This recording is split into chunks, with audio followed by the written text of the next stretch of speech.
El KGB ha sido una de las más eficientes agencias de seguridad de todo el mundo. El KGB, el Comité para la Seguridad del Estado de la Unión Soviética de los primeros años, fue disuelto en 1991. Esta plaza moscovita, justo enfrente de los cuarteles generales del KGB, se llamaba Dzerzhinsky, en honor del primer jefe de seguridad bolchevique. Ahora ha vuelto a llamarse Lubianka, su nombre original.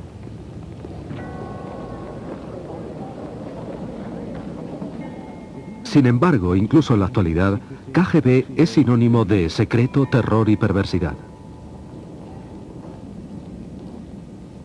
Esta organización soviética para la seguridad ha utilizado distintos nombres durante sus más de 70 años de existencia.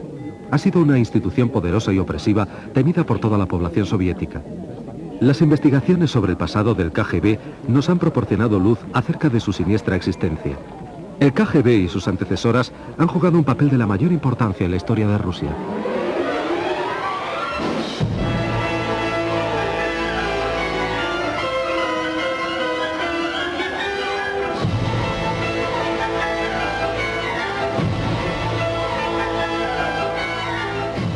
La historia del KGB. Los primeros años.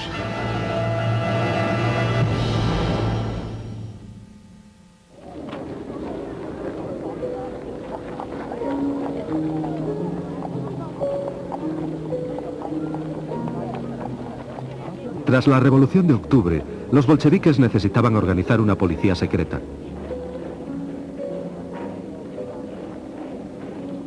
Su partido era pequeño e impopular y parecía obvio que podría perder el poder tan rápidamente como lo había conseguido.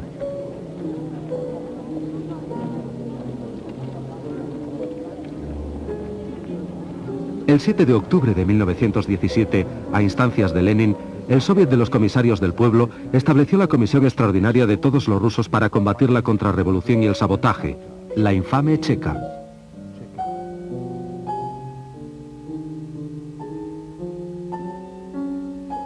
Félix Dzerzhinsky fue nombrado presidente de la misma.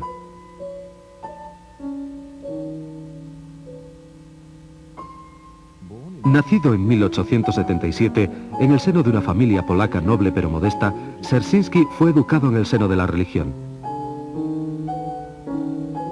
Antes de cumplir 20 años, se unió a los revolucionarios y fue arrestado y encarcelado numerosas veces. Fue elegido para el Comité Central Bolchevique en 1906 y era miembro del Comité Revolucionario Militar que estaba detrás de los sucesos de octubre de 1917.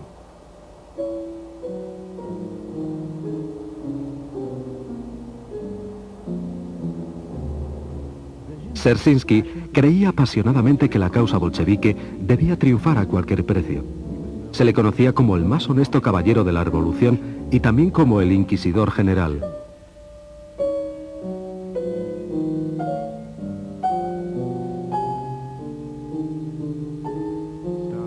Stalin dijo de él: para la burguesía no existe un hombre tan odiado como el suyo.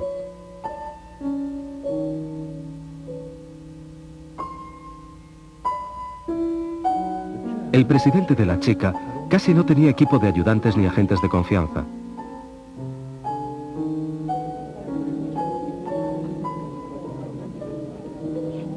Solamente unos pocos de los primeros 20 hombres permanecerían dentro del círculo interior de Dzerzhinsky, entre ellos Jakob Peters,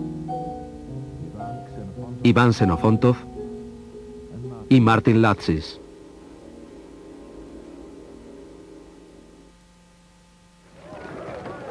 Los bolcheviques asignaron a la Checa misiones de extrema importancia.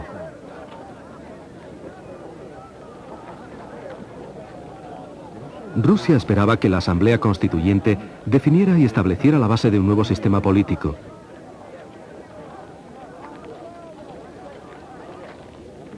Muchas personas confiaban que así se podría acabar con el poder de los bolcheviques. Las facciones contendientes se preparaban para la lucha en el Parlamento.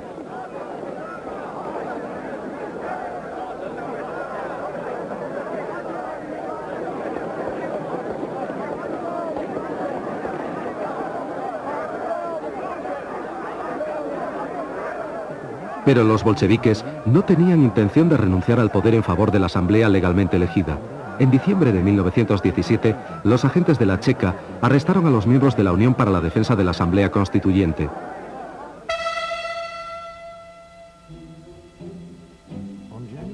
El 5 de enero de 1918, las tropas bolcheviques aplastaron una manifestación de sus seguidores.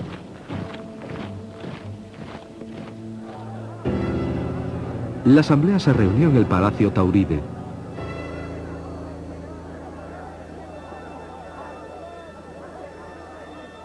Al día siguiente, guardias dirigidos por agentes de la Checa encerraron a los delegados en el interior del edificio.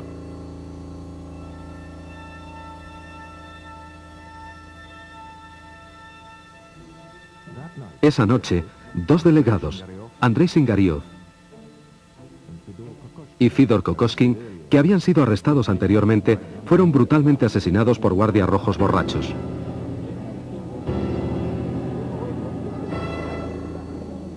Los asesinatos conmovieron a todo el país y la Checa se vio obligada a arrestar a los dos asesinos. Pero de alguna manera se las arreglaron para soltarles sin castigo y el caso fue cerrado.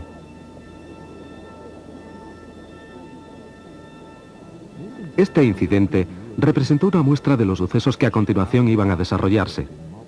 Poco a poco, la Checa adquirió una gran soltura en manipular a las multitudes y causar muertes violentas. Pero la situación de los bolcheviques era precaria. En febrero de 1918, la República Soviética estaba al borde de la derrota militar. Petrogrado estaba amenazado seriamente. Lenin firmó el siguiente decreto: la patria soviética está en peligro. Con él, los agentes de la Checa estaban autorizados a fusilar en cualquier momento y lugar a agentes enemigos, criminales, especuladores, agitadores contrarrevolucionarios y espías alemanes. La Checa podía ejecutar a cualquiera. No se necesitaban pruebas concluyentes de culpabilidad. Esto le permitió mantener una férrea disciplina en la retaguardia del Ejército Rojo.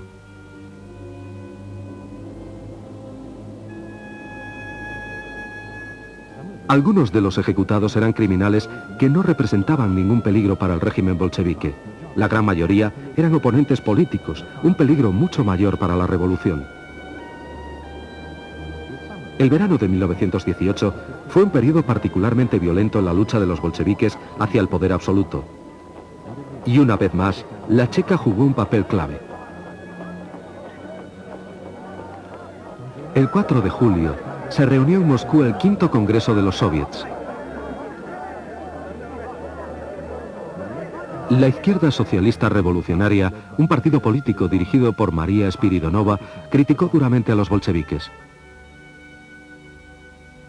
La Checa tomó represalias.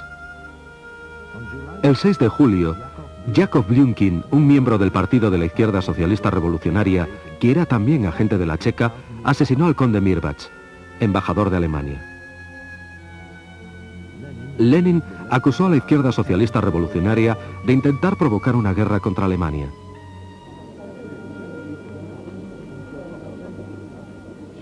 Cuando Dzerzhinsky intentó arrestar al asesino, se encontró con que algunos miembros de la Checa eran leales a la Izquierda Socialista Revolucionaria y se negaron a obedecer sus órdenes.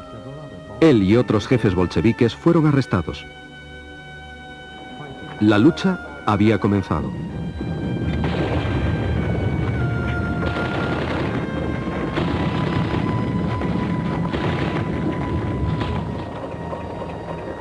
La suerte contra los socialistas revolucionarios estaba echada. 2 días más tarde, refuerzos a las órdenes de Jacob Peters, adjunto a Dzerzhinsky, redujeron a los insurgentes y arrestaron a los dirigentes de la Izquierda Socialista Revolucionaria. El asesino del embajador Mirbach tenía un largo futuro en la Checa.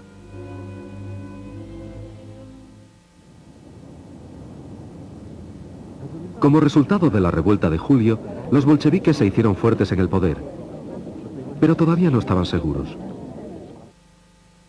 Su siguiente paso sería el terror organizado. En palabras de Dzerzhinsky, un elemento absolutamente normal de toda revolución. Los bolcheviques esperaron a que se les presentara su oportunidad para lanzar el terror rojo. El 30 de agosto, Moisés Uritsky, presidente de la Checa de la región de Petrogrado, fue muerto.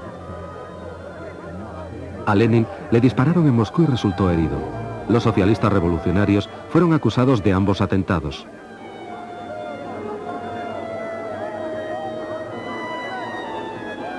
La respuesta fue tan rápida y tan bien organizada que muchos historiadores creen que los asesinatos fueron orquestados por la Checa.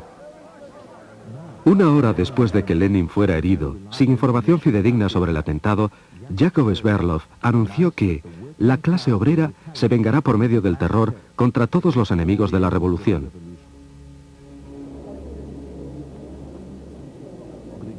Gregory Zinoviev, presidente del Soviet de Petrogrado, dijo: la burguesía puede matar a varias personas.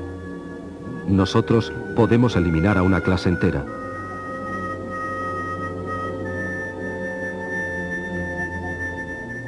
En Petrogrado, inmediatamente después de la muerte de Uritsky y de la declaración del terror rojo, 500 rehenes fueron fusilados. Una ola de ejecuciones barrió el país.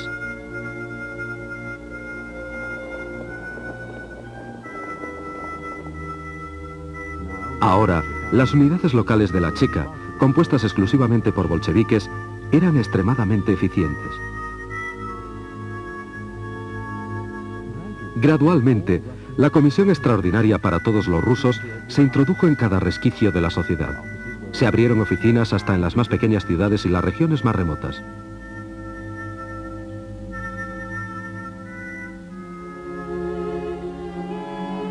En febrero de 1919, Mikhail Kedrov dirigía el Departamento Especial para la lucha contrarrevolucionaria y el espionaje en el ejército y en la marina.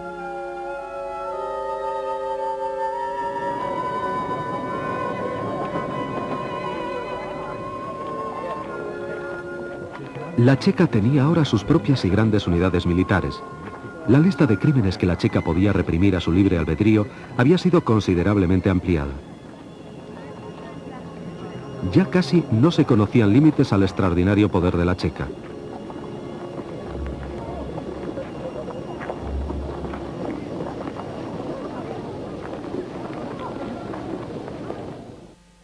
A principios de 1919, Dzerzhinsky y Stalin inspeccionaron conjuntamente el frente del Este. Estuvieron de acuerdo en la importancia de la policía secreta y se daban cuenta de su enorme potencial. Pero el miedo a la Checa no había conseguido paralizar todavía a los enemigos políticos de los bolcheviques. El 25 de septiembre de 1919, una potente bomba estalló en una céntrica calle de Moscú.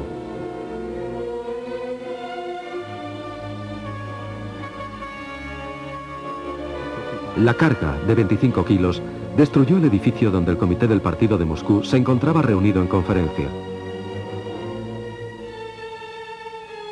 El dirigente bolchevique moscovita Vladimir Zargoski y 11 personas más murieron.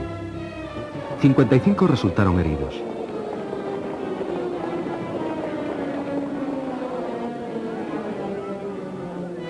Trotsky y Kamenev ensalzaron a los muertos.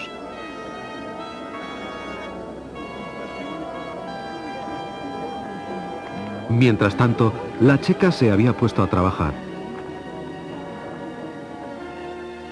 Al principio, Dzerzhinsky sospechó que el partido Izquierda Socialista Revolucionaria y el Centro Nacional eran responsables de la bomba.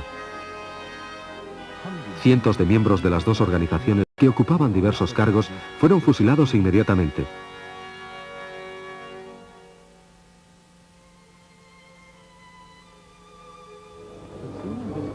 Pero pronto, los investigadores a las órdenes del jefe de la Checa de Moscú, Vasily Mantsev, descubrieron que el encubierto movimiento anarquista había sido el responsable.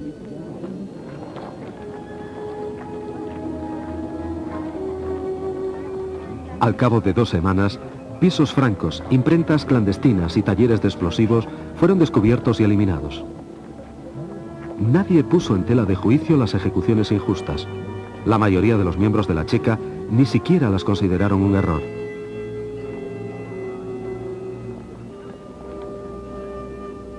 Incluso entre los bolcheviques, nadie se consideraba con las fuerzas suficientes para cuestionar a la Checa en público, aunque en privado comentaban que el eslogan «Todo el poder para los soviets» había sido cambiado por el de «Todo el poder para la Checa».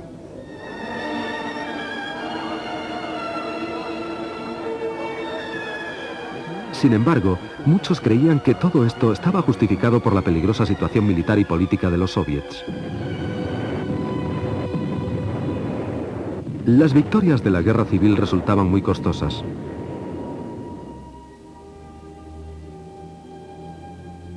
El descontento se extendía por todo el país y saltaba en cualquier lugar.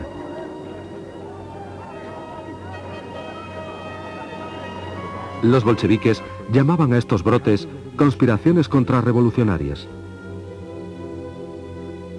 Lenin asignó nuevas e importantes misiones al férreo Félix, que aunque todavía dirigía la Checa, se había convertido además en comisario del pueblo para asuntos internos.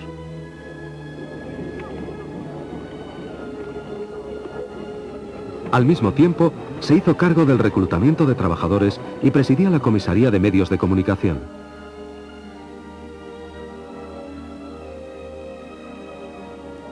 Los guardias fronterizos fueron también subordinados a la Checa. Más tarde, Dzerzhinsky tomó parte en asuntos diplomáticos y se convirtió en miembro del comité científico. Todos los asuntos importantes del Estado eran controlados por su servicio secreto.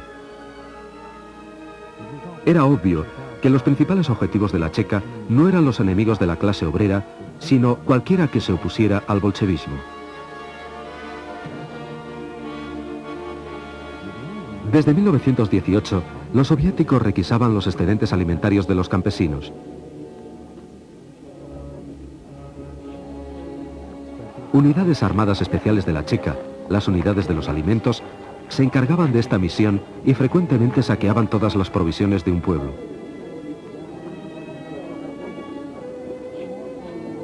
Los que intentaban esconder trigo o pan eran ejecutados inmediatamente.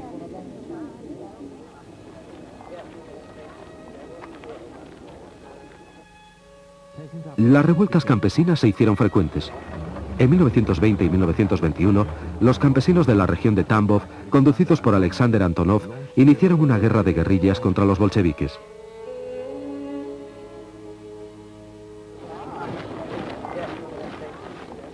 El gobierno soviético respondió con incursiones de castigo. Los efectivos del Ejército Rojo que luchaban contra Antonov fueron reforzados con destacamentos especiales de la Checa, incluyendo la unidad acorazada organizada por el mismo Dzerzhinsky.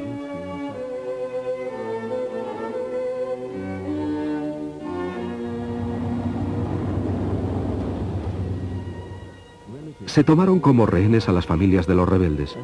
Se estableció una red de campos de concentración a través de toda la región. A los grupos de guerrilleros que no se rindieron se les exilió o fusiló.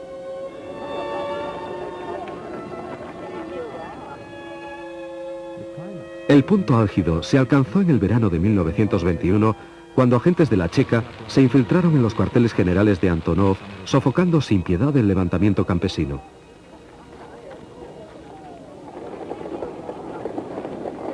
Ese mismo año, los bolcheviques reprimieron también la otra amenaza a su poderío, la revuelta de los marineros de la base naval de Kronstadt.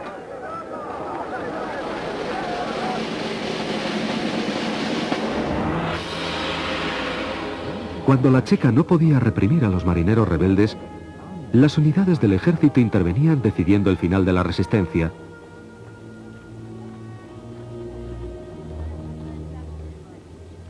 Y la Checa remataba el trabajo. Muchos rebeldes fueron fusilados, otros fueron encarcelados o exiliados.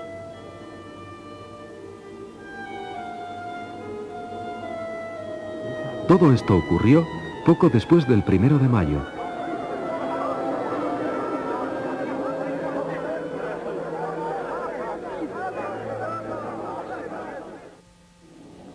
En 1921, Rusia atravesó una espantosa hambruna que causó la muerte de 5 millones de personas.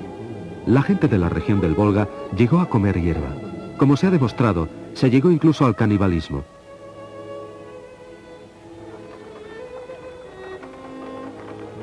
Los labradores huían de sus pueblos tratando de sobrevivir.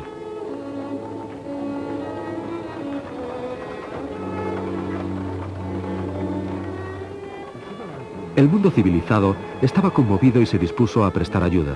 Anatole France donó su premio Nobel para combatir la carestía. Se fundó la Administración Americana de Socorro para llevar alimentos a Rusia.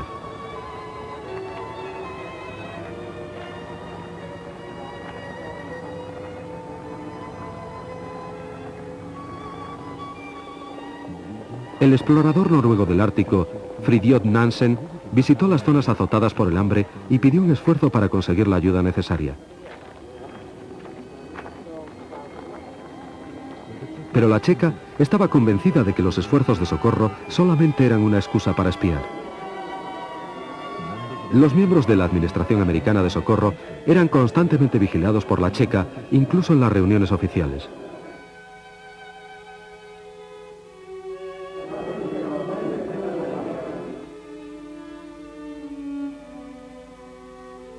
Muchos fueron detenidos.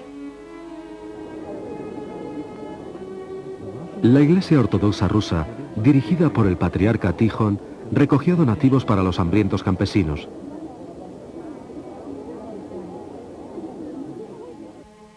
Pero los bolcheviques temían que su autoridad fuera menoscabada y prohibieron los esfuerzos de la Iglesia. El gobierno soviético fundó entonces el Comité Estatal para el Socorro al Hambre. Este solicitó a la Iglesia que donara todos los tesoros que no fueran utilizados para los oficios religiosos.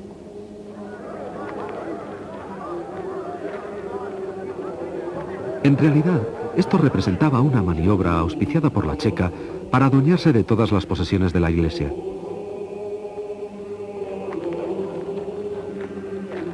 El patriarca Tijón trató en vano de pedir ayuda al gobierno e intentó quejarse a Lenin de la tiranía de la checa. Él no conocía la carta de Lenin dirigida a todas las autoridades locales, apremiándoles a cerrar todas las iglesias y matar a tantos clérigos como fuera posible.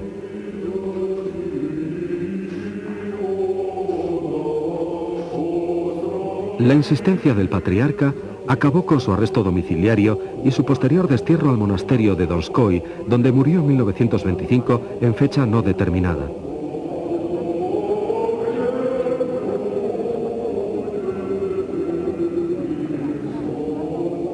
Desde aquel momento, la Iglesia Ortodoxa quedó prácticamente controlada por el Estado.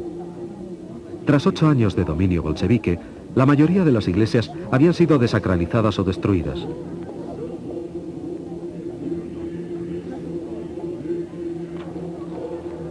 De las 96 iglesias de Petrogrado, solamente quedaban abiertas al culto 7.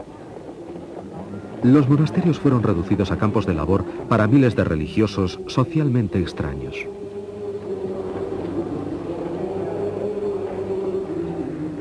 La tesorería del Estado absorbió los bienes de la Iglesia, valorados en millones de rublos oro, pero que sin embargo no fueron utilizados para aliviar el hambre. Los bolcheviques favorecieron otras empresas. Un tren especial de la Checa fue enviado desde Moscú a Siberia. Transportaba a agentes dirigidos por el mismo Dzerzhinsky para requisar alimentos. Sus ayudantes estaban autorizados para recolectar provisiones por cualquier procedimiento y llevarlas a la Rusia europea.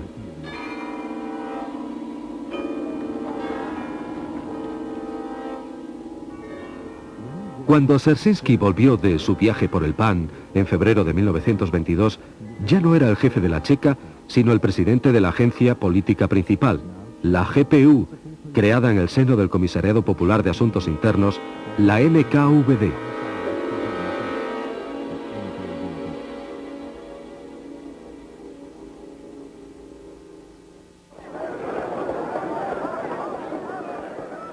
Cuando la guerra civil terminó, los bolcheviques deseaban proclamar que los poderes extraordinarios de la Checa ya no eran necesarios. La administración política era lo más importante.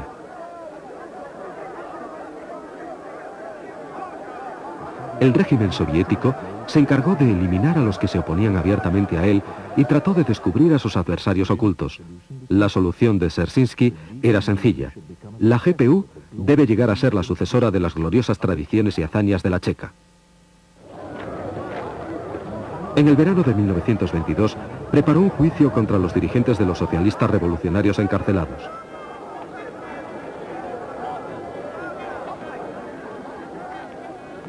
fue precursor de los juicios para la galería que Stalin llevó a cabo en los años 30.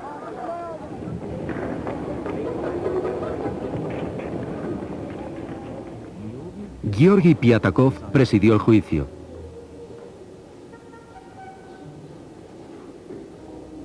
Nikolai Krylenko y Anatoly Lunacharsky fueron los acusadores. Los asistentes al alto tribunal eran en su mayoría agentes de la GPU vestidos de paisano.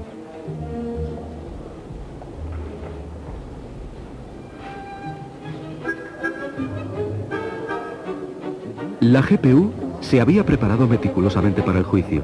Algunos acusados fueron inducidos a declararse culpables, implicando a sus antiguos camaradas, miembros del Comité Central Socialista Revolucionario.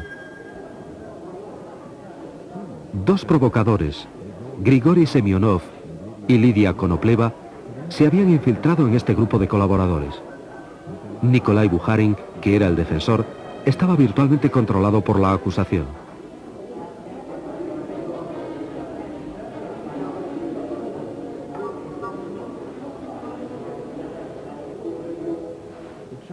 Las acusaciones, que iban desde provocar la guerra civil hasta la intentona de asesinato de Lenin, no tenían base. Sin embargo, Krylenko solicitó la pena de muerte.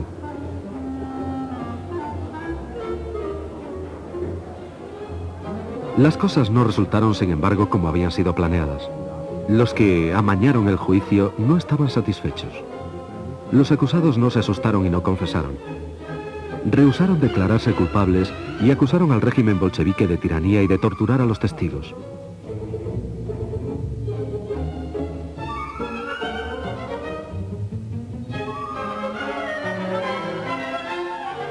El gobierno no se atrevió a sancionar la pena capital. Lev Kamenev sugirió que la ejecución fuera demorada indefinidamente y que los 12 socialistas revolucionarios fueran encarcelados de por vida.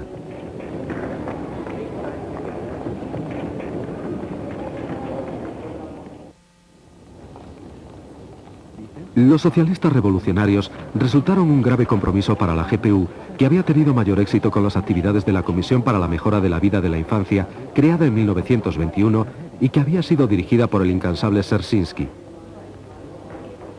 De acuerdo con el comisario popular de Educación Lunacharsky, Dzerzhinsky creía que el comisariado de Educación era inadecuado y necesitaba la experiencia de la Checa.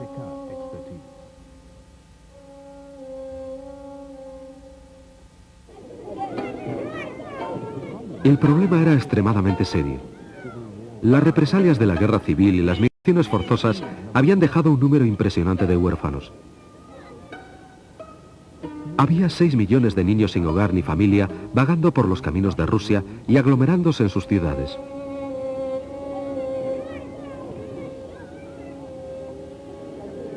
Los objetivos de la Checa al fundar esta comisión eran no solo mejorar las condiciones de vida de la infancia, sino disminuir a su vez la delincuencia infantil. Se construyeron orfelinatos especiales en toda Rusia bajo la supervisión de la Checa GPU. Les dieron amparo, ropas, comida y educación elemental. Pero lo más importante era que los niños pasaban a estar controlados.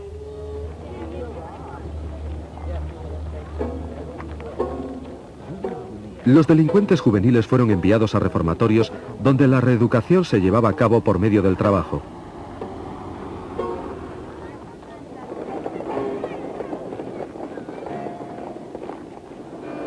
El reformatorio más famoso se llamaba Félix Dzerzhinsky y estaba dirigido por Anton Makarenko.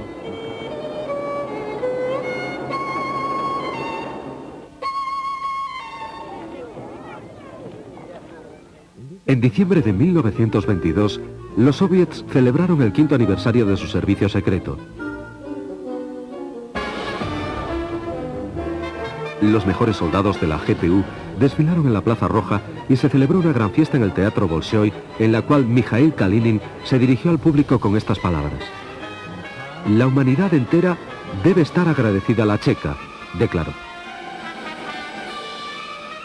La primera insignia de oficial de honor de la Checa fue otorgada a Dzerzhinsky. Días después, cuando se reunió el primer congreso de los soviets de la recientemente creada Unión Soviética, el Comité Central del partido decidió cambiar el nombre del servicio secreto una vez más. La GPU se convirtió en la OGPU, la Agencia Política del Estado Unificado.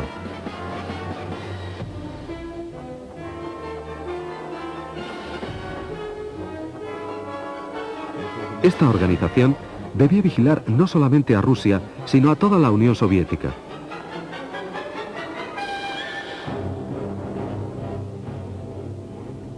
Dzerzhinsky llegó a formar parte del gobierno soviético. Desde aquel momento en adelante, las principales cabezas de la policía secreta pasarían a situarse en las más altas instancias de todos los organismos del Estado y del partido. En 1923, la OGPU tenía numerosos adversarios fuera de la Unión Soviética.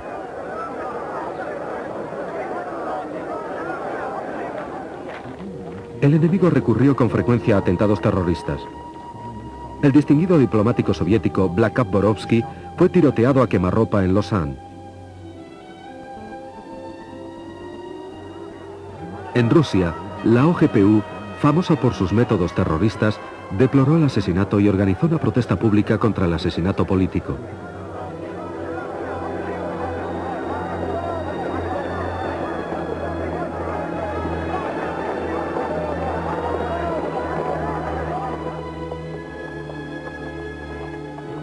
A partir de 1922, a Occidente le resultaba muy difícil estar a la altura del servicio secreto extranjero de la OGPU, dirigido en aquel momento por Mikhail Trilisev.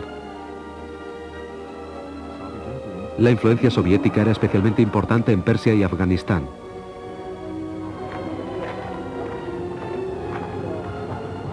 Pero el principal objetivo de la OGPU estaba dentro de la propia Unión Soviética.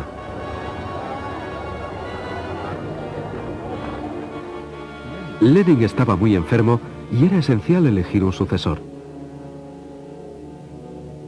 Al mismo tiempo que las luchas internas del partido se hacían más intensas, Lev Trotsky, Nikolai Bukharin, Lev Kamenev, Grigori Zinoviev y Mikhail Tonsky parecían destacar como candidatos principales en la batalla por el poder.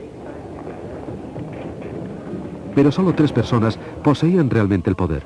Trotsky, que controlaba el Ejército Rojo, Dzerzhinsky con la OGPU y Stalin con los aparachiks del partido. El odio a Trotsky unió a Stalin y a Dzerzhinsky.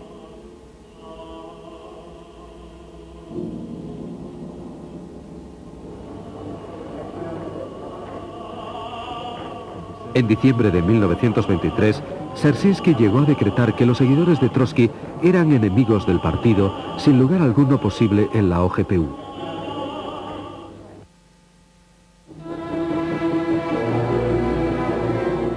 El día 21 de enero de 1924, Lenin moría.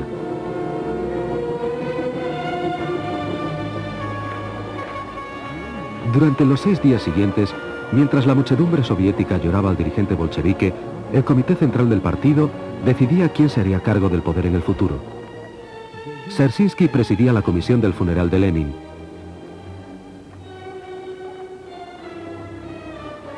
Cinco días después, pasaba a ocuparse del Soviet Supremo de Economía Popular sin haber renunciado a su puesto principal de jefe de la OGPU.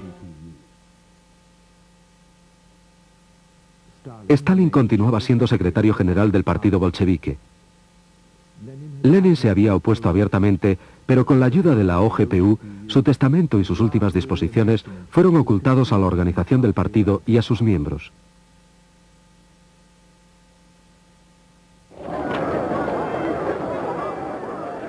En 1924, esta agencia política se había convertido en una institución muy bien organizada, con cientos de miles de empleados, tanto oficiales como secretos, un gran número de servicios y departamentos y una gran cantidad de soldados que aventajaban a la mayoría de las unidades del Ejército Rojo, tanto en equipos como en entrenamiento.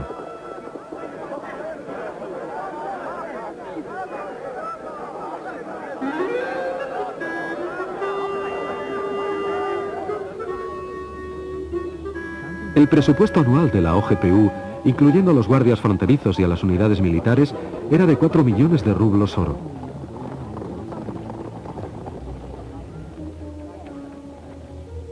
El servicio secreto extranjero tenía un presupuesto de 3 millones de dólares. Los agentes de la OGPU disfrutaban de lujosos apartamentos y tenían acceso a tiendas especiales bien surtidas de artículos de calidad. Los miembros de la OGPU se consideraban como un grupo de escogidos, un Estado dentro del Estado. Al mismo tiempo, tenían directrices especiales para efectuar propaganda política entre las masas y tener estrechos contactos con ellas para reforzar la autoridad de la OGPU.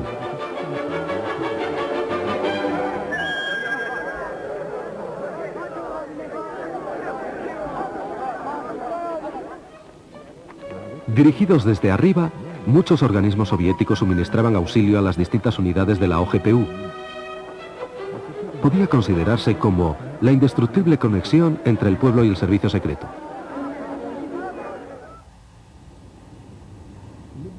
El generoso apoyo financiero y la gran experiencia permitieron al servicio secreto soviético llevar a cabo diversas operaciones que fueron coronadas por el éxito. Una de las más famosas fue la detención en 1924 de Boris Savinkov, un viejo y duro enemigo de los soviets. Savinkov era miembro de la organización militar de los socialistas revolucionarios. Había vivido en el exilio desde 1918 esperando que a los bolcheviques les cambiara la suerte. La OGPU comenzó la cacería de Savinkov. Entre 1921 y 1924, cientos de personas fueron arrestadas y acusadas de asociarse con él. Algunos traicionaron al jefe de los socialistas revolucionarios. Pero no se podía conseguir que Savinkov mordiera el anzuelo y volviera a territorio soviético. No, hasta que le fue ofrecida la jefatura de una organización secreta ficticia. El jefe del contraespionaje de la OGPU, Artur Artusov, supervisó la operación, cuyo nombre secreto era Sindicato 2. El agente de la OGPU, Andrei Fedorov, viajó al extranjero simulando ser un antibolchevique.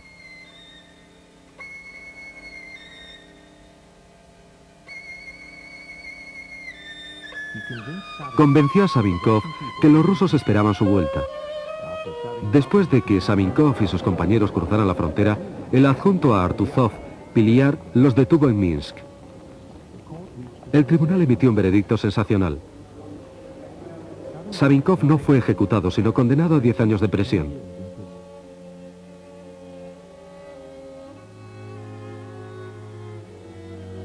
Sin embargo, en mayo de 1925 se cayó de una ventana de su prisión. La OGPU dictaminó que había sido un suicidio.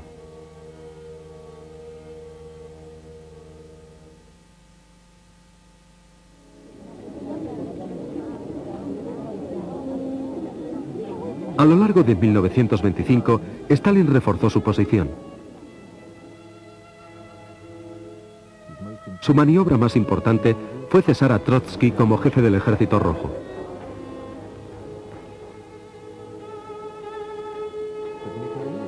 Pero Mijael Frunze, su sucesor, demostró que era demasiado independiente y poderoso para el gusto de Stalin.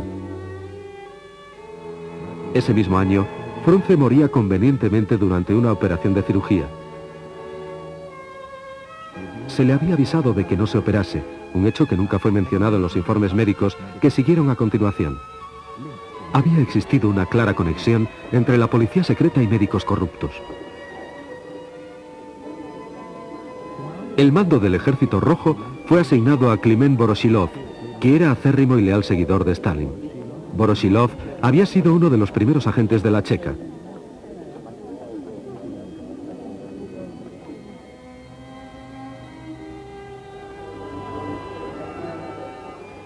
En 1925 tuvo lugar otra lucha intestina por el poder en el seno del partido. Con el firme soporte de Dzerzhinsky, Sergei Kirov se convirtió en secretario de la organización del partido de la ciudad de Leningrado. Sustituyó a Grigori Zinoviev, jefe de la nueva oposición, y estaba resuelto a comprobar la creciente influencia política de Stalin.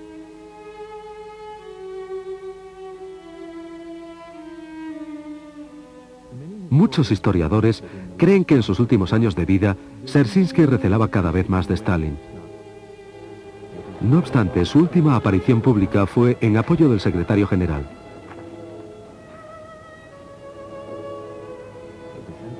En el pleno del comité del 20 de julio de 1926 se mostraría crítico ante los oponentes de Stalin, Georgi Piatakov y Lev Kamenev.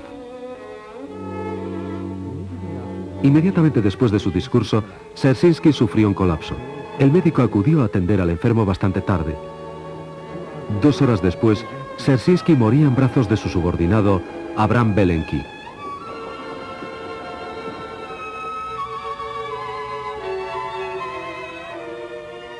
El funeral de Dzerzhinsky representaba una ocasión importante para los bolcheviques.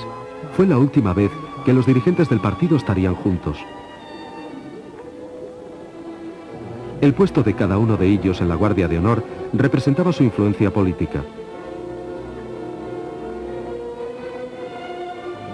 Cuando enterraron a Dzerzhinsky, los bolcheviques dijeron adiós no solo a un camarada, sino también a una época. El periodo que más tarde fuera denominado como la época del terror revolucionario romántico había terminado.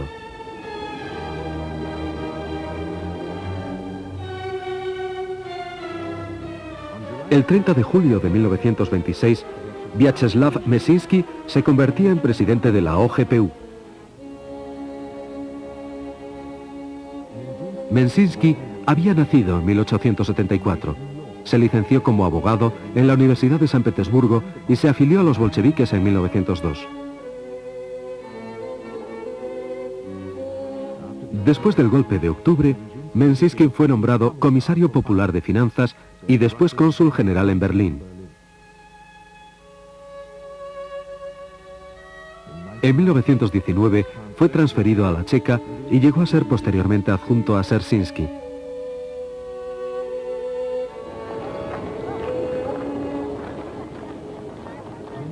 Meszynski era muy diferente de sus colegas. Provenía de la inteligencia, era experto en física, química, le gustaba la astronomía y hablaba 20 lenguas. Era también un caballero, lo que parecía ser un serio inconveniente para una persona de su posición. Trotsky lo describió como un hombre en la sombra. Pero eso era justamente lo que Stalin necesitaba. El nombramiento de Meszynski hizo que Stalin pasara a ser dueño absoluto de la OGPU. El segundo al mando de Meszynski, Genrikh Yagoda, llegó a convertirse en una herramienta en manos de Stalin.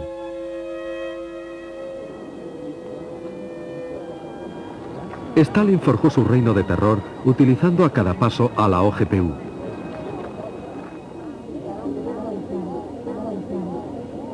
El país estaba en vías de industrialización.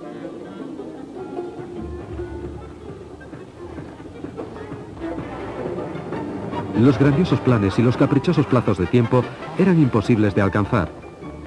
La cuidadosa planificación de los proyectos de construcción y el duro trabajo de los obreros se desperdiciaban debido al caos, a la mala dirección y a la falta crónica de los suministros más necesarios.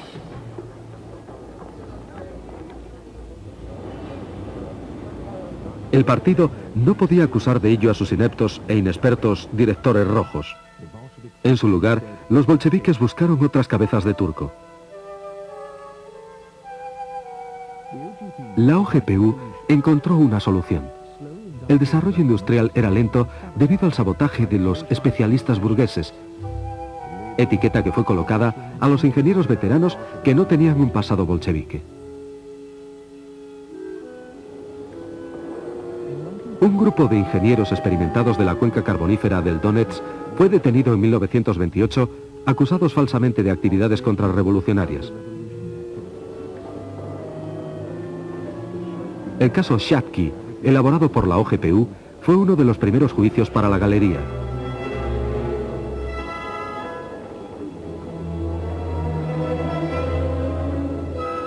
Stalin no estaba contento con los resultados. Solamente 16 de los 58 acusados se declararon culpables. A pesar de intensas investigaciones, el acusador Nikolai Krylenko no pudo presentar pruebas concluyentes de los graves delitos de los acusados. El Tribunal Supremo, presidido por Andrei Vyshinsky, sentenció a 11 ingenieros a la pena capital, pero el gobierno rehusó sancionar la sentencia y solamente fueron encarcelados.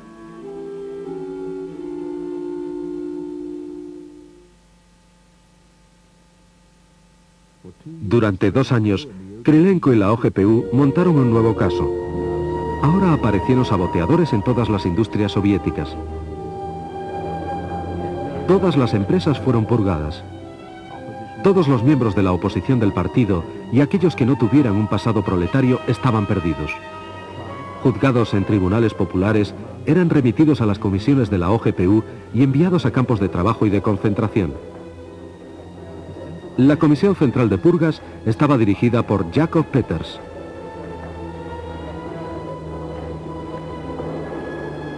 Más tarde, en los años 30, el figurado e inexistente partido industrial, el Prompartilla, fue cargado con las culpas. La OGPU corrigió sus primeros errores. Solamente había esta vez 8 acusados. Muchos de ellos confesaron humildemente falsos crímenes y fueron testigos de la acusación. El profesor Leonid Radmin, el supuesto dirigente del Prompartilla, y los otros 7 acusados habían sido forzados por la OGPU para que confesaran.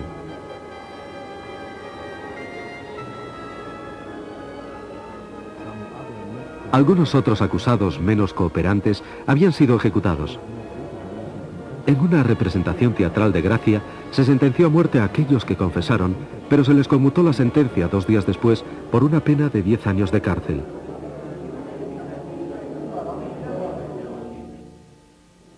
Al mismo tiempo, los campesinos rusos fueron sometidos a duras represiones. La primera etapa de colectivización que Stalin llevó a cabo comenzó en 1928. Millones de campesinos que no deseaban ir a las granjas colectivas fueron represaliados. Los kulaks, o campesinos ricos, fueron exiliados. Cualquier labrador podía ser considerado un kulak. Estas acciones de represalia fueron disfrazadas como lucha contra los kulaks.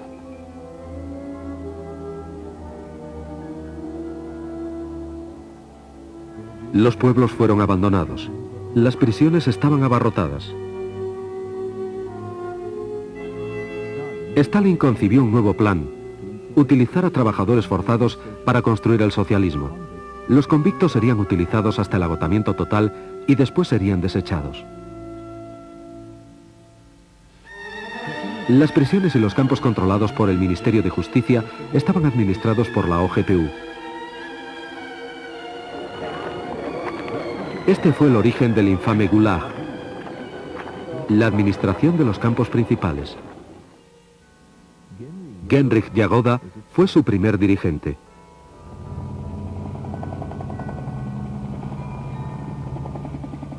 Solovki fue el campo de pruebas del Gulag. En 1923 se inauguró un campo de concentración modelo en la zona del monasterio Solovetsky. Desolado y en ruinas, estaba situado en unas islas a 40 kilómetros de la costa del frígido Mar Blanco. Durante los 6 meses de invierno no había contacto con tierra firme.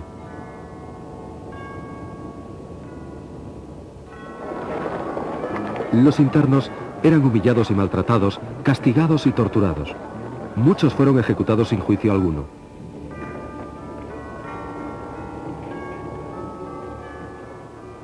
Los principios económicos en que se basaba el Gulag fueron puestos a prueba en Solovki: conseguir el máximo esfuerzo de trabajo al mínimo costo.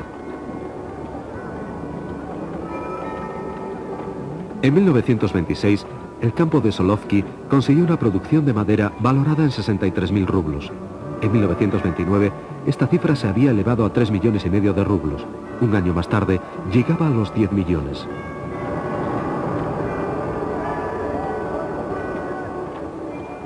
El número de convictos pasó de 3.000 en 1923 a 50.000 en 1930. La productividad aumentó 10 veces. Esta era la economía del Gulag.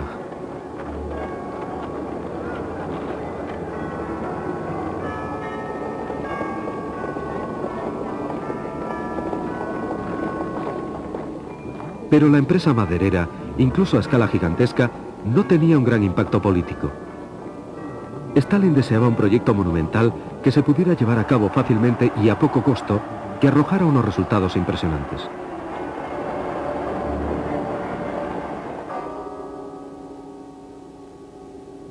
La construcción de un canal entre los mares Blanco y Báltico comenzó en septiembre de 1931. Miles de sentenciados serían sacrificados en este gigantesco proyecto supervisado por la OGPU.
Los bolcheviques se dieron cuenta enseguida que tenían que conservar el poder que habían conseguido en octubre de 1937.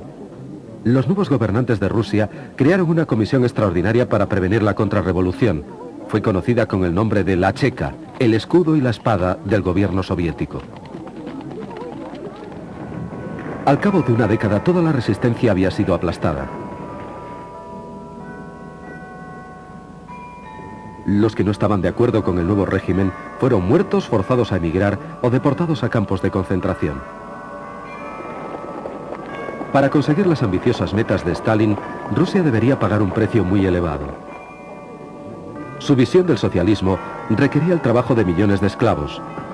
La Organización para la Seguridad del Estado, conocida como la Administración Política del Estado Unificado, OGPU, comenzó desde 1922 a cambiar su misión de eliminación de la oposición a suministrar trabajadores forzados para la construcción del infame Gulag.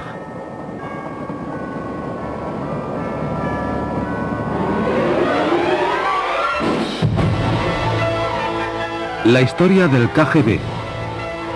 Segunda parte, los profesionales.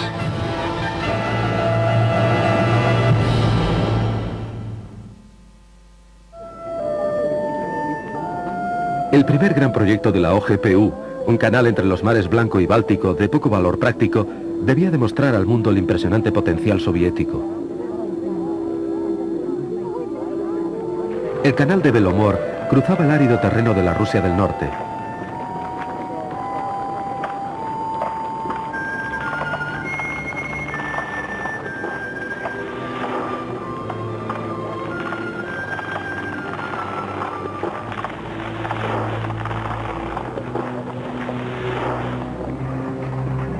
Millones de metros cúbicos de rocas y tierra fueron excavados a mano.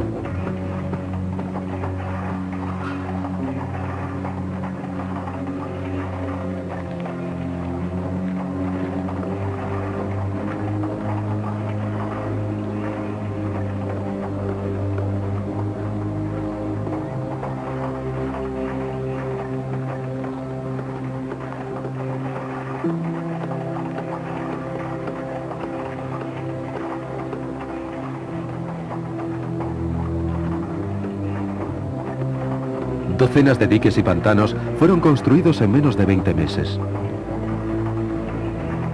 Incluso los noticiarios cinematográficos oficiales fueron testigos de estos horrores. Alexander Solzhenitsyn estimó la mortandad de los trabajadores forzosos en 1 millar de personas al día. Al cabo de un año, un número enorme de obreros había perecido, solo para ser sustituidos a continuación.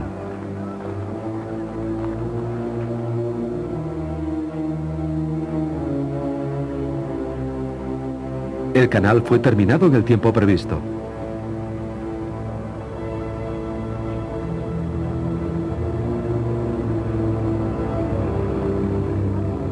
Los dirigentes de la OGPU se lo comunicaron orgullosamente a Stalin antes de la celebración del 1 de mayo de 1933.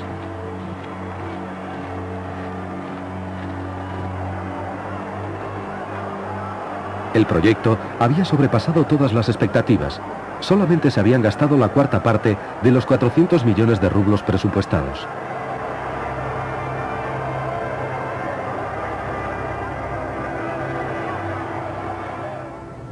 En julio, Stalin, Voroshilov y Kirov viajaron a lo largo del canal de Belomor.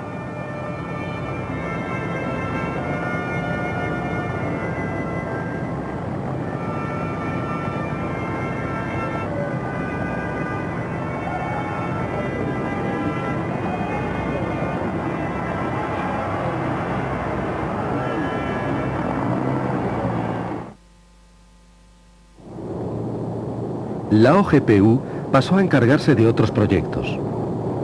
Desde 1932 a 1937 fue construido un canal de 130 kilómetros entre Moscú y el Volga. Las condiciones en las que se trabajaba eran ínfimas. Esta nueva ruta unía a la capital soviética con los 5 mares, pero a un costo humano desmesurado.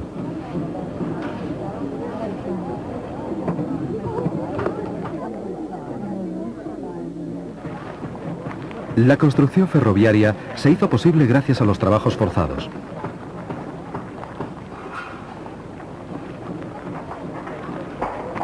Los prisioneros del Gulag construyeron enormes complejos industriales en los Urales, Siberia y en el lejano norte.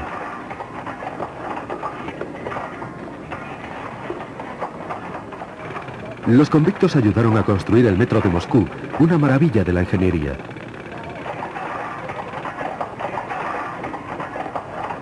Los cortometrajes oficiales solamente mostraban a obreros entusiastas. Las revueltas llamaban poco la atención. En 1933, las condiciones de trabajo infrahumanas provocaron huelgas que fueron sofocadas por la OGPU.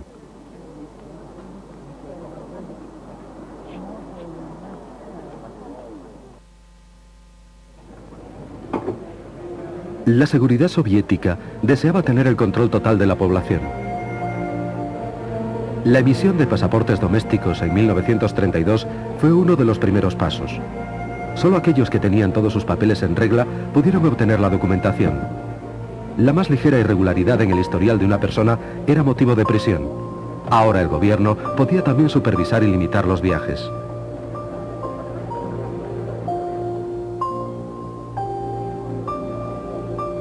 No contentos con esto, se realizaron todos los esfuerzos posibles para regular el pensamiento y los sentimientos de la población soviética, en particular los de la inteligencia.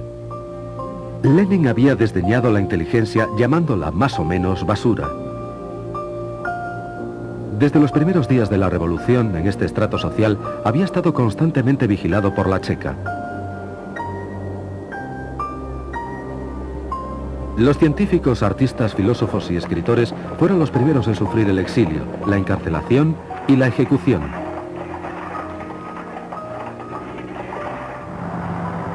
En 1922, la OGPU deportó a 200 prominentes intelectuales. Los que permanecieron en Rusia tuvieron que soportar un peligro manifiesto. Con frecuencia, los agentes de la OGPU se ganaban falsamente la confianza de intelectuales eminentes. Por ejemplo, en 1921, el agente Yakov Agranov se hizo pasar por amigo del poeta Nikolai Gumilyov mientras apañaba una acusación contra él. Gumilyov fue denunciado por traidor y fusilado.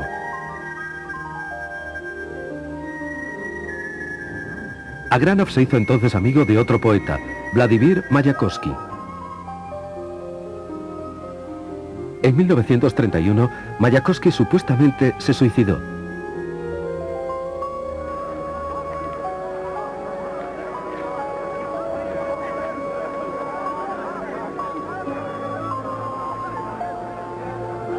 Todavía existen muchas dudas acerca de la muerte de otro genio de la literatura, Sergei Yesenin.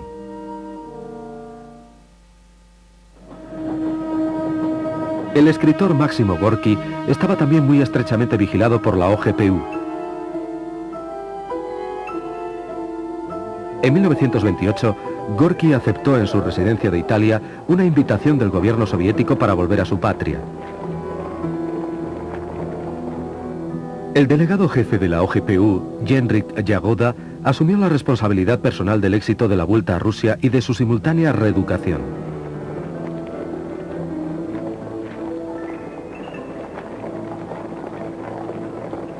Todas las apariciones públicas de Gorki fueron preparadas por la OGPU.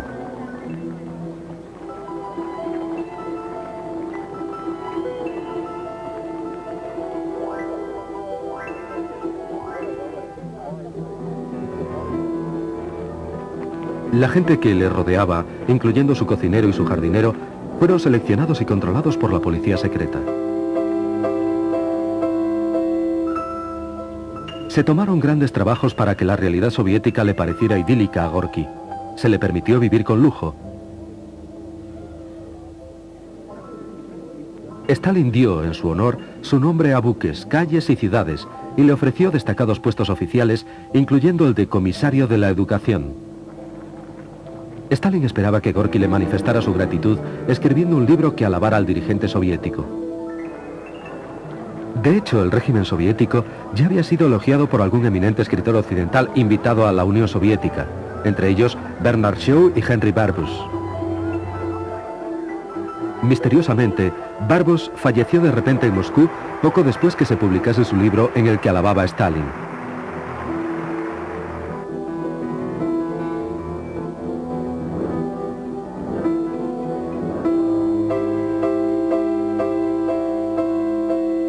Pero Gorki no quería escribir un libro sobre el jefe del partido.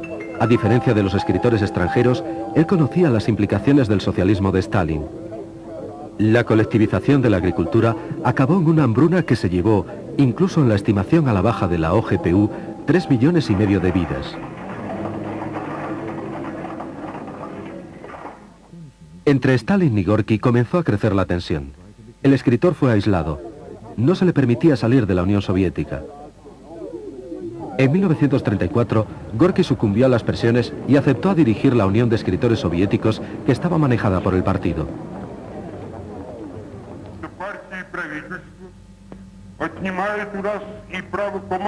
El partido y el gobierno hacen que no sea precisa la necesidad de que unos manden a otros. En su lugar, nos garantiza el derecho a la enseñanza. Enseñar significa intercambiar experiencias, solo eso.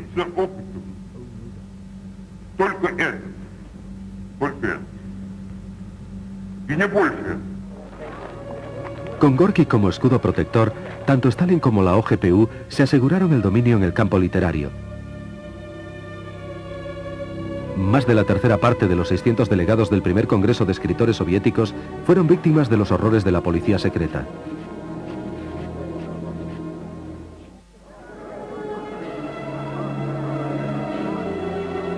En 1936, Gorki murió.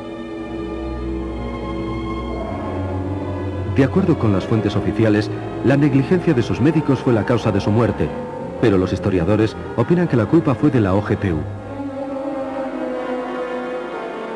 Stalin y la policía secreta atribuían regularmente la responsabilidad de sus crímenes a personas totalmente inocentes. 1934 fue un año de cambio. A principios se celebró el 17º Congreso del partido. Más tarde fue llamado el Congreso de los Vencedores, en el que, por supuesto, había existido unidad interna y ausencia de disensión. El Congreso fue un éxito para Stalin y su camarilla, pero no había sido un éxito fácil. La elección del Comité Central del partido fue por votación secreta. Sergei Kirov, apoyado por los obreros, obtuvo la mayoría. Se emitieron 4 votos contra Kirov y 289 contra Stalin. Estas cifras fueron ocultadas al Congreso.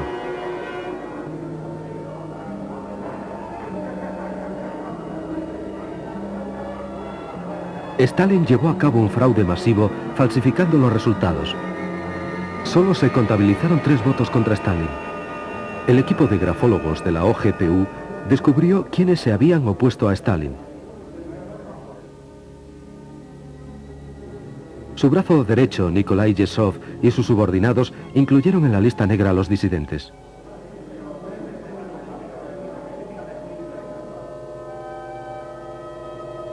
Poco tiempo después, el presidente de la OGPU, Vyacheslav Mesinsky, murió. Fue enterrado con honores. Su equipo y muchos miembros del partido sospecharon que había sido envenenado por su adjunto, Yagoda. Stalin acusó de la muerte de Mesinsky a los seguidores de Trotsky. Genrikh Yagoda fue nombrado nuevo presidente. En 1934, Yagoda tenía 43 años. De aprendiz de grabador, había llegado a convertirse en un revolucionario profesional. Su boda con la nieta de Yakov Sverdlov le había asegurado un rápido ascenso en la jerarquía del partido. Se había afiliado a la Checa en 1920. Como adjunto de Mesinsky, había supervisado todas las operaciones domésticas de la OGPU. Stalin nunca puso en duda la lealtad de Yagoda. Este recibió el control no solo de la OGPU, sino también de la policía, de la Guardia Fronteriza, de los campos de concentración, prisiones y bomberos, todos ellos subordinados a una organización de reciente creación. El Comisariado Popular de Asuntos Interiores, la NKVD. La información pública acerca de las actividades de la NKVD estaba restringida. Se efectuaron llamamientos recabando el apoyo popular para la NKVD.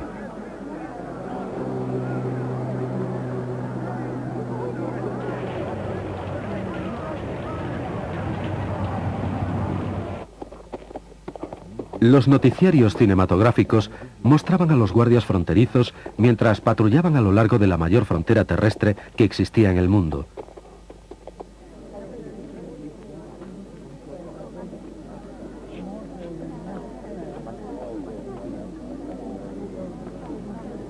Todas las demás actividades permanecían secretas. Una de las primeras acciones de Yagoda fue establecer conferencias especiales, organismos punitivos con autoridad para firmar sentencias de muerte sin llegar a ver al acusado.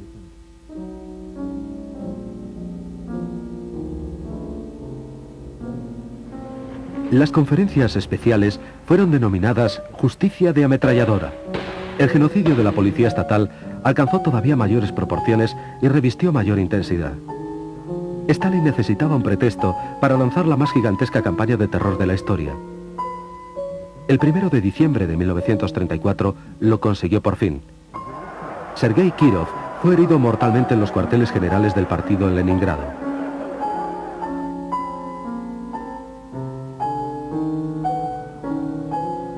Inicialmente, su muerte fue atribuida a un demente asociado con un grupo imaginario de saboteadores. Pero de hecho, el asesinato fue llevado a cabo por la sección de la NKVD de Leningrado, siguiendo órdenes de Stalin.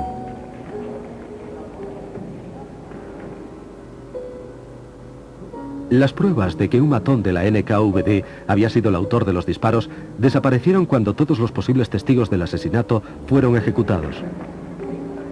Posteriormente, Stalin acusaría a sus principales oponentes políticos, Grigori Zinoviev y Lev Kamenev, de la muerte de Kirov.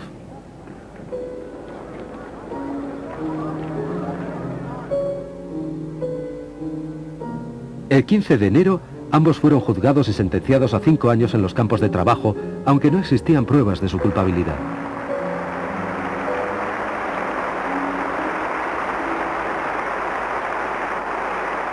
La época del terror había comenzado.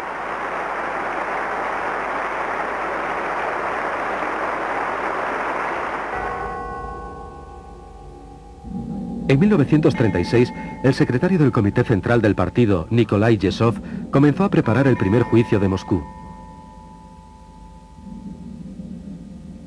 Los acusados fueron culpados de participar en una gigantesca conspiración anti-estalinista que supuestamente ligaba con Trotsky a Zinoviev, Kamenev y otros dirigentes de la derrotada oposición.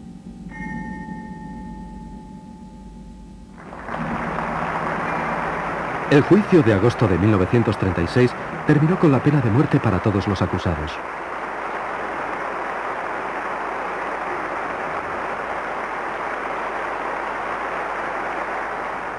En las semanas siguientes, juicios sumarísimos de la NKVD sentenciaron a miles de personas consideradas como desleales al régimen.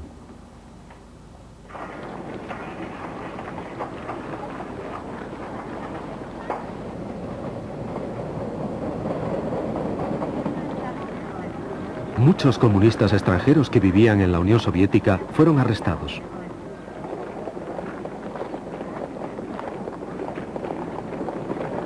Yagoda reforzó el espionaje en el extranjero. La Guerra Civil Española dio a los agentes de la NKVD la oportunidad perfecta para deshacerse de los miembros disidentes del comunismo internacional.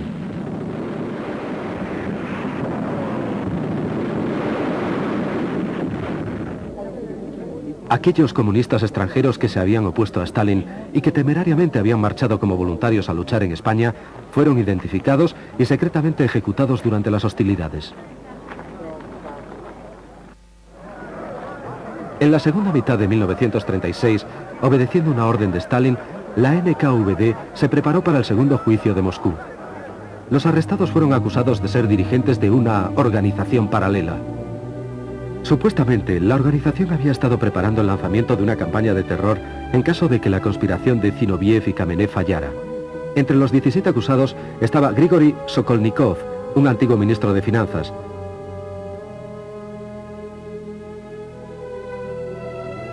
Georgi Piatakov, que fue uno de los jefes de la industria pesada. Karl Radek, el famoso periodista, y otros. El 30 de junio de 1937, 30 personas completamente inocentes fueron fusiladas en los sótanos de la NKVD. 3 semanas más tarde, el comisario del pueblo para la industria pesada, Sergo Orsonikidze, murió súbitamente. Era uno de los más íntimos colaboradores de Stalin y su amigo personal. Se había sentido con derecho a criticar las decisiones de Stalin.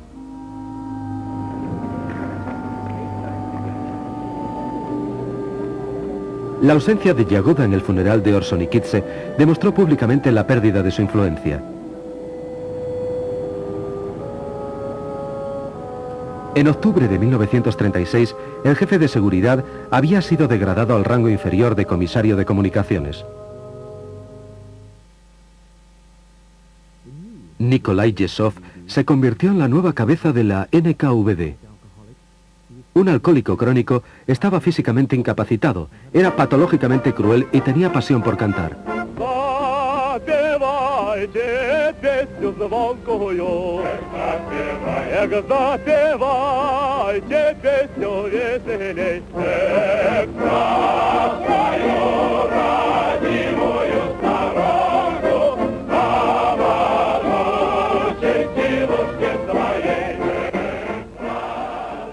El periodo más espantoso de la historia soviética había comenzado.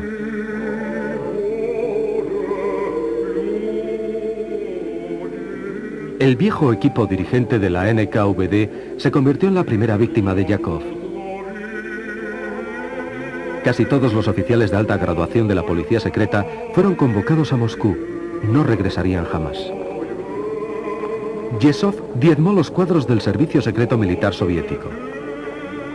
En 1937, el legendario viejo alias general Grishin, alias Jan Bersin, jefe de la administración del Servicio Secreto Militar del Ejército Rojo, que estaba prestando servicio en España, fue llamado a la Unión Soviética, donde fue ejecutado. Al mismo tiempo, la NKVD eliminó a docenas de sus propios espías. Cadáveres sin identificar fueron encontrados en los oscuros callejones de París, Génova y otras ciudades. En junio de 1937, el terror golpeó al alto mando del Ejército Rojo. Los más distinguidos oficiales de alta graduación, Tukhachevsky, Yakir, Uborevich, Eidemann, Kork y otros, fueron acusados de conspiración antisoviética y ejecutados. Menos de un año después, los oficiales que juzgaron a Tukhachevsky y a sus compañeros fueron a su vez eliminados. El jefe supremo de la Fuerza Aérea, Yakov Alnis, el jefe de ejército del Extremo Oriente, Vasily Blyuker, el jefe de la región militar de Leningrado, Pavel Divenko, y el mariscal Alexander Yegorov perecieron juntamente con decenas de millares de oficiales de diversa graduación y posición. El éxito de esta purga fue celebrado en una reunión para conmemorar el 20º aniversario del aparato de seguridad soviético que había comenzado con la Checa, continuó con la OGPU y estaba ahora encarnado en la NKVD. El acontecimiento se conmemoró el 20 de diciembre de 1937 en el Teatro Bolshoi. Anastas Mikoyan dijo: "Cada ciudadano de la Unión Soviética es un empleado de la NKVD". El aniversario fue celebrado también en todo el país.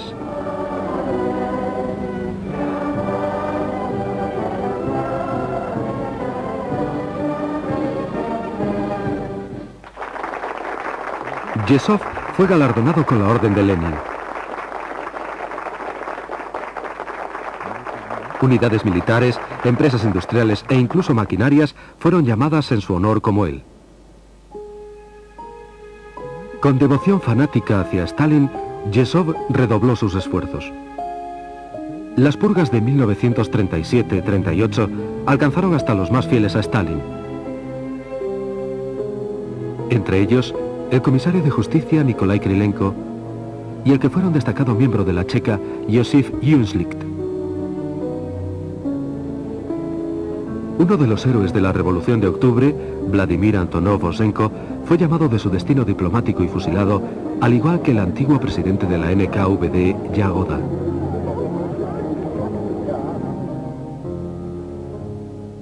Yagoda era el principal testigo y colaborador de los crímenes de Stalin, incluyendo el asesinato de Kirov. Cuando a Stalin le fue imposible evitar las sospechas públicas del asesinato, hizo recaer la culpa en la NKVD dirigida por Yagoda. Súbitamente, se relacionó a Yagoda con Trotsky y se le hizo responsable de las muertes de Mesinsky y Gorky.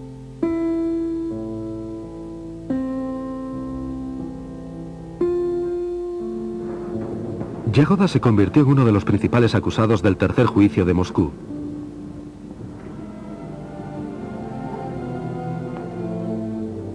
Junto a él estaba el teórico y miembro del Politburó Nikolai Bukharin, el jefe del gobierno soviético Alexei Rykov, el secretario del Comité Central Nikolai Kresinsky, antiguo adjunto a Lenin, y Christian Rakovsky, un respetado bolchevique, jefe de la Ucrania soviética. El infame Andrei Vyshinsky representaba a la acusación.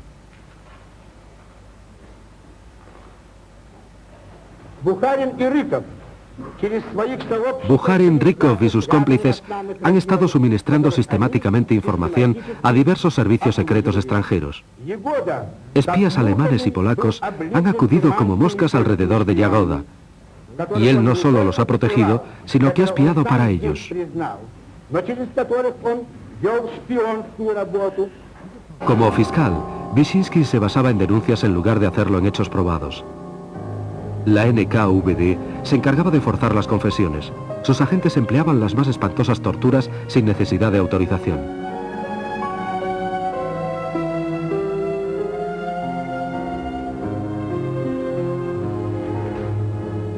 La única forma de evitar la tortura era el suicidio. Algunos se atrevieron a cometerlo, entre ellos Mikhail Tomsky, Jan Gamarnik y Piotr Skripnik.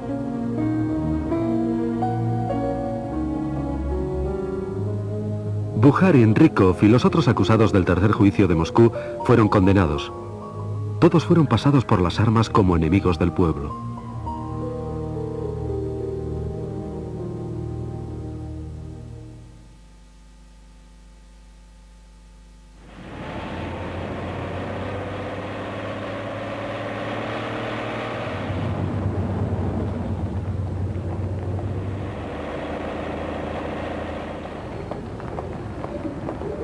La justicia había desaparecido del Estado soviético, se había eliminado sistemáticamente a los viejos bolcheviques y se había declarado la guerra a las masas populares. El futuro de cada individuo era peligrosamente incierto. La NKVD podía arrestar a cualquiera en cualquier parte y a cualquier hora.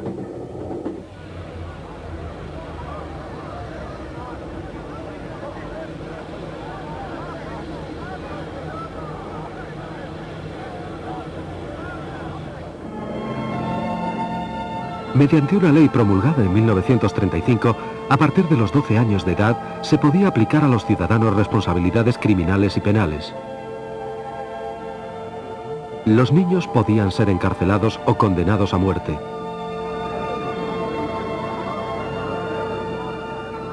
Los horrores de la política de terror de Yezhov fueron denunciados en Occidente. Romain Rolland criticó el encarcelamiento de los niños. André Gide condenó al régimen de Stalin por fascista.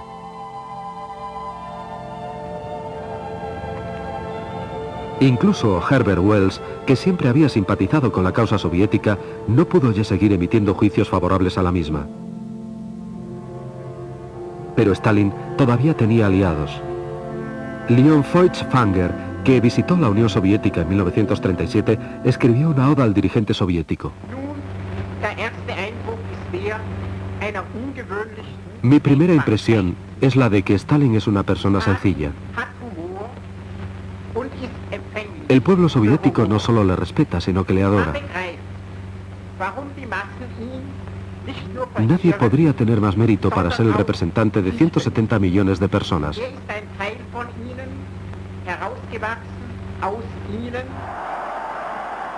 Feuchtwanger era uno de los que creía que el socialismo era el remedio de los problemas del mundo moderno. Él prefería a Stalin mucho antes que a Hitler.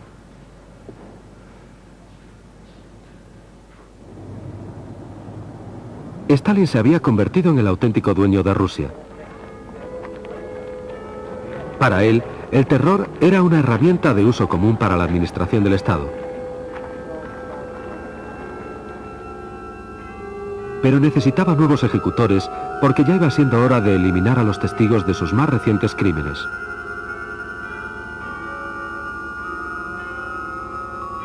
El 28 de julio de 1938, Laurenti Beria fue nombrado adjunto a Yezhov. A diferencia de otros protegidos de Stalin, Beria no era solamente uno del apparatchik del partido, era además miembro de la policía secreta. En los años 20, su falsedad, insidia y fenomenal energía permitieron a Beria labrarse una rápida carrera en la Checa de Georgia.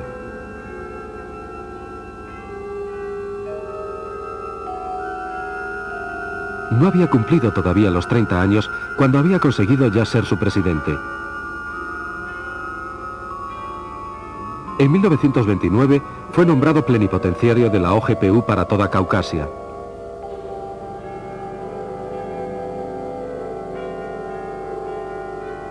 Stalin coincidió con él durante unas vacaciones en Georgia. A partir de entonces, Beria continuó su escalada, pero ahora dentro ya de la jerarquía del partido.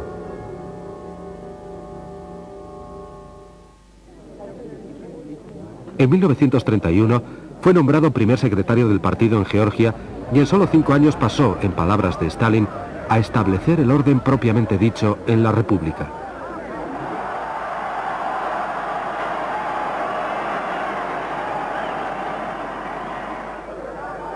Hacia 1937, Beria se había convertido en el dictador de Georgia, un pequeño Stalin.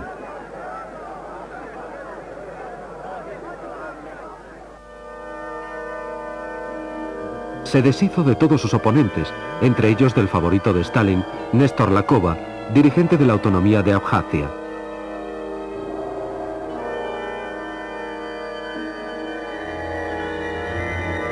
Lakova fue elegido sucesor de Yagoda en la NKVD, pero rechazó el nombramiento.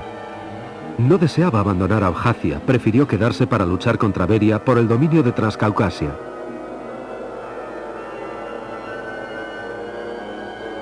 En 1936, Beria le envenenó en el curso de una comida.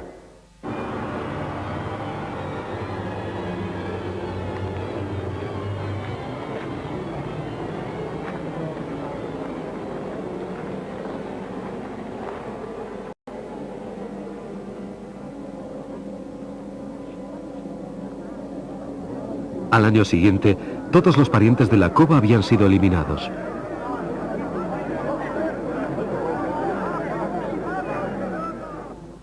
Cuando Stalin llamó a Beria a Moscú, este fue a verle sin ningún tipo de vacilación. Pasó a ser nombrado adjunto de Yezhov y se hizo inmediatamente con el poder.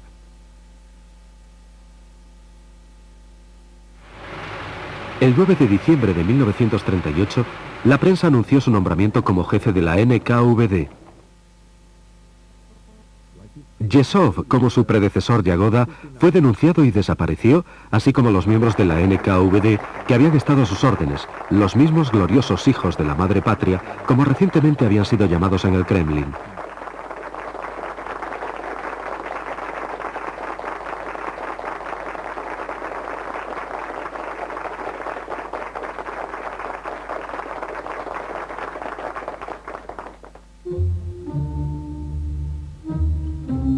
Beria anunció un clima político más templado.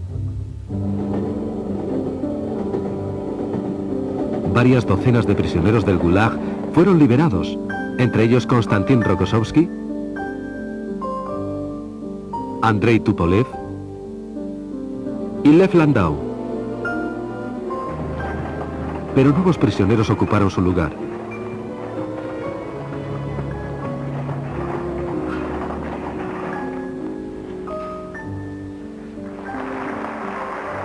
Entre las últimas víctimas de Stalin estaba su reciente favorito, el jefe del Komsomol, Alexander Kosarev. Para la juventud soviética, no existe nada más valioso que nuestro gran partido comunista bolchevique y nuestro querido camarada Stalin.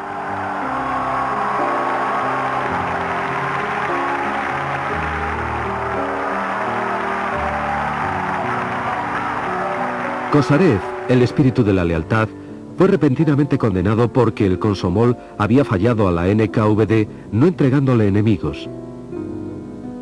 En noviembre de 1938, Beria en persona fue a arrestarle a su casa. 3 meses más tarde, Kosarev fue ejecutado.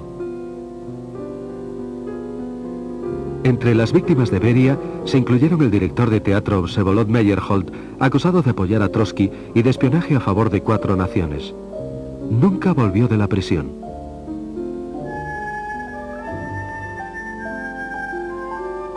Su mujer, la actriz Zinaida Reich, fue acuchillada hasta la muerte por los asesinos de la NKVD.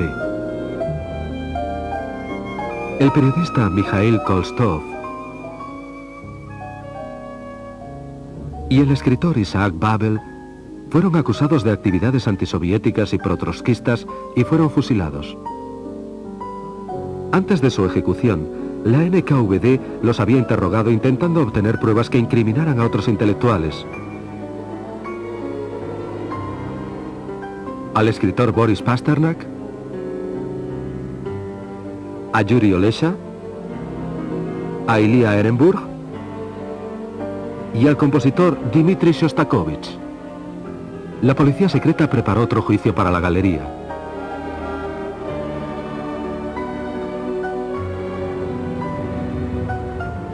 El clima político más templado de Beria no acabó con las torturas de los prisioneros. Beria participaba en ellas personalmente.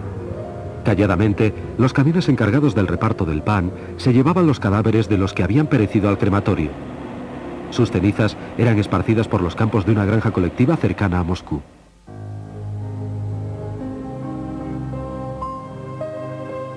En 1940, Beria supervisó personalmente la operación para asesinar a Trotsky, el enemigo más odiado de Stalin. La NKVD reclutó a Ramón Mercader. El español golpeó a Trotsky en la cabeza con un pico de montaña en su estudio de la Ciudad de México. El 21 de agosto, Trotsky murió.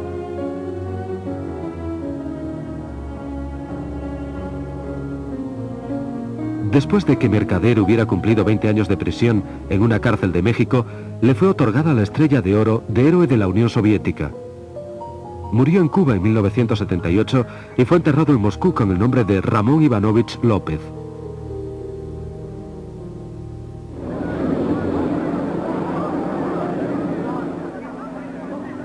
En agosto de 1940, la NKVD comenzó a purgar a los estados bálticos recientemente anexionados, Estonia, Letonia y Lituania. En octubre, todos los sospechosos de albergar sentimientos antisoviéticos fueron exiliados. Otros más le siguieron en 1941 y de nuevo otra vez en 1944. En total, más de 700.000 personas.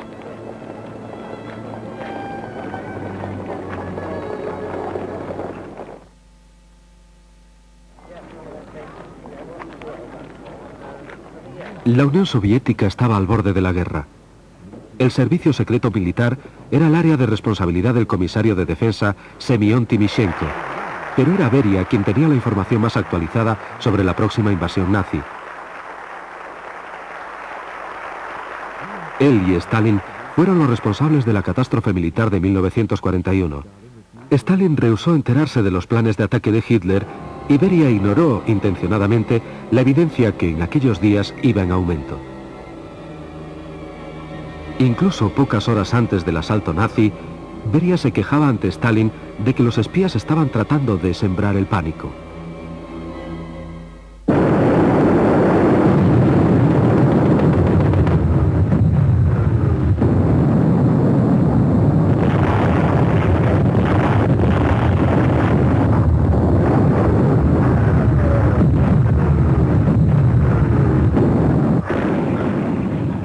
La guerra trajo consigo más trabajo para la NKVD, pero ello no cambió sus métodos. Inmediatamente después del comienzo de la guerra, los trenes empezaron a transportar prisioneros al Gulag.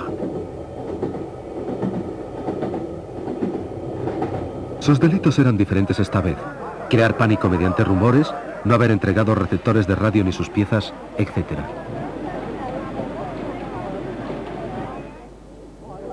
También se encarceló a soldados que habían sobrevivido a asedios.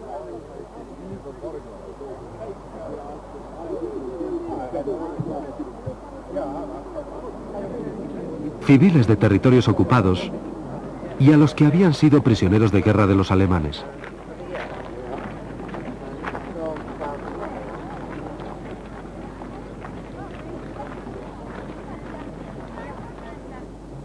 Grupos étnicos enteros del interior de Rusia fueron acusados de colaboración con los alemanes.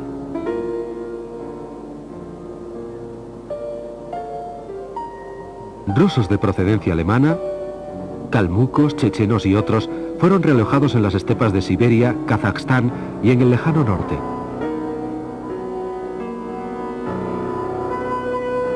Fueron seguidos en 1944 por los tártaros de Crimea.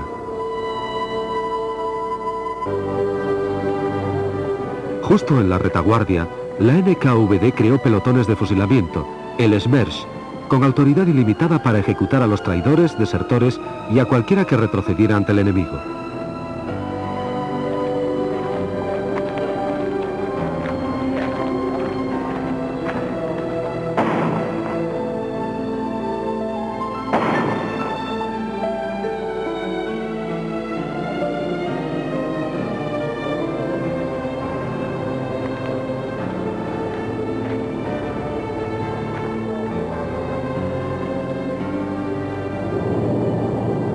La NKVD también tenía unidades de combate. Batallones de sabotaje operaban detrás de las líneas enemigas.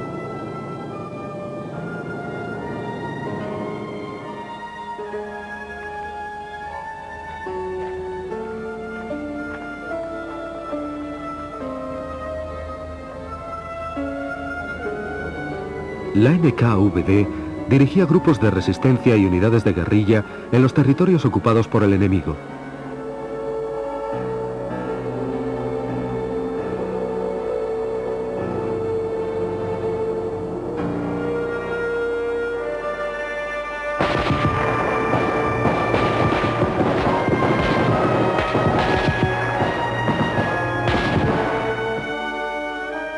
En 1943, los alemanes descubrieron una tumba colectiva de oficiales polacos en el bosque de Katyn, cerca de la ciudad de Smolensk. Se responsabilizó a la NKVD. Después de que Smolensk fuera liberada, Beria creó una comisión de investigación que debía determinar que los polacos habían sido ejecutados por los alemanes, aunque para ello tuviera que ocultar las pruebas en contra.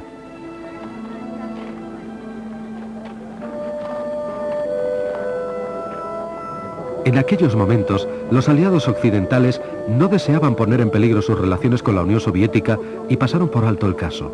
Solamente documentos recientes de los archivos de la NKVD demuestran, más allá de toda duda, que los oficiales polacos fueron asesinados en 1940 por orden directa de Beria.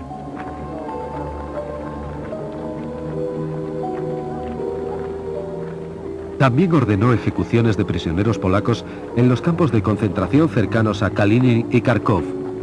Un total de más de 22.000 oficiales polacos murieron. Cuando la guerra se acercaba a su final, había más de 2 millones de prisioneros de guerra alemanes en Rusia. La NKVD tenía que utilizar esta fuente de mano de obra. Pero solo representaba una fracción de los trabajadores forzosos que se emplearon en los proyectos de construcción más urgentes y difíciles. La mayoría eran convictos soviéticos. Su número aumentaba constantemente. Prisioneros de guerra que volvían de los campos de concentración alemanes eran enviados al Gulag.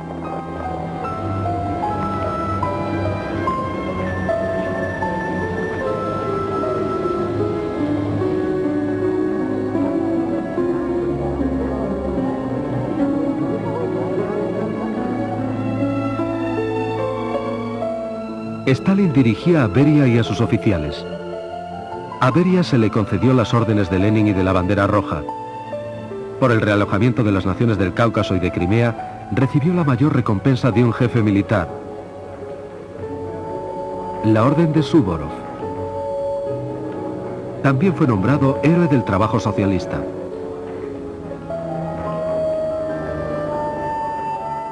Poco después de la guerra, Beria, que solamente había ido al frente 2 veces, fue ascendido a mariscal de la Unión Soviética.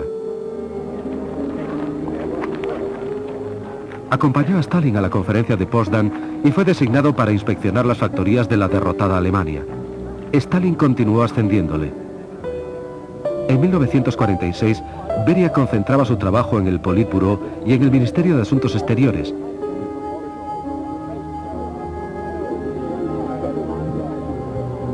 Al mismo tiempo, encabezaba el Ministerio de la Seguridad del Estado. Se le encomendó supervisar la investigación nuclear.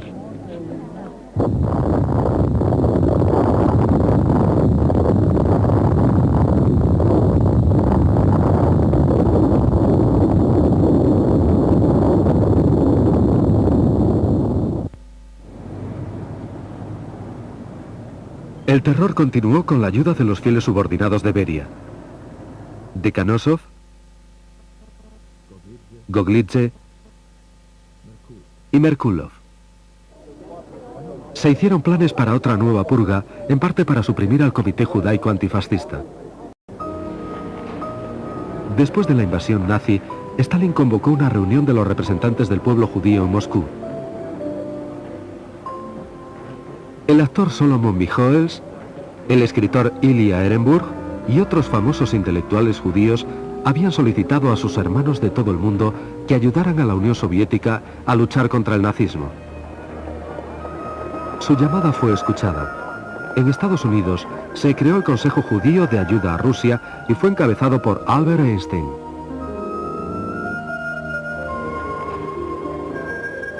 Después de la guerra el comité ya no era necesario.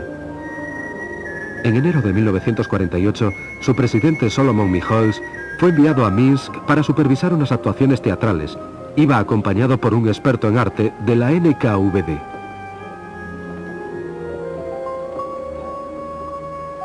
Michoels nunca volvió de aquel viaje.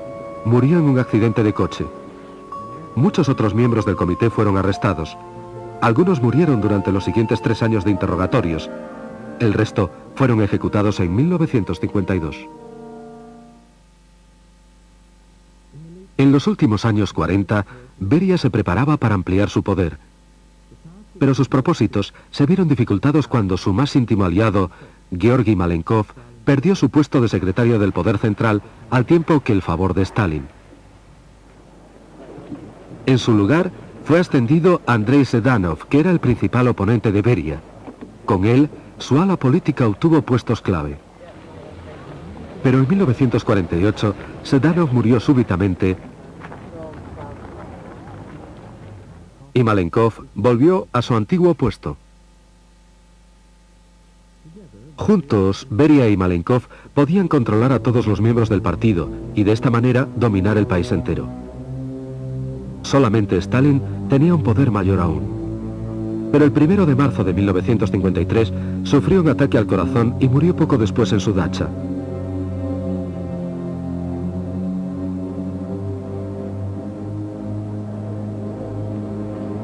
El 9 de marzo, Beria pronunció un discurso de alabanza en el mausoleo de Lenin, dejando caer que él sería el siguiente jefe del partido. Beria intentó consolidar su poder. Nombró a Malenkov presidente del Consejo de Ministros.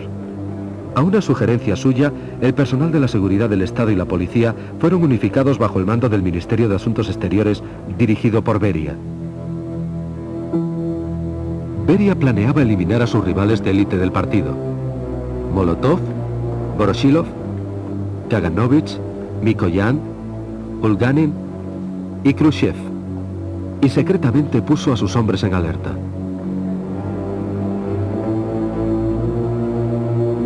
El plan falló.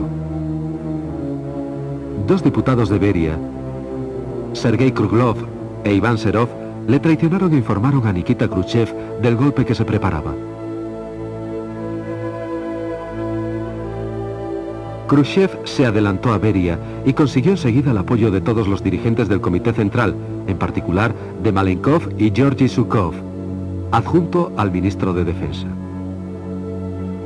Por orden de Khrushchev, Beria fue arrestado en el Kremlin el 26 de junio de 1953. Medio año más tarde, fue ejecutado.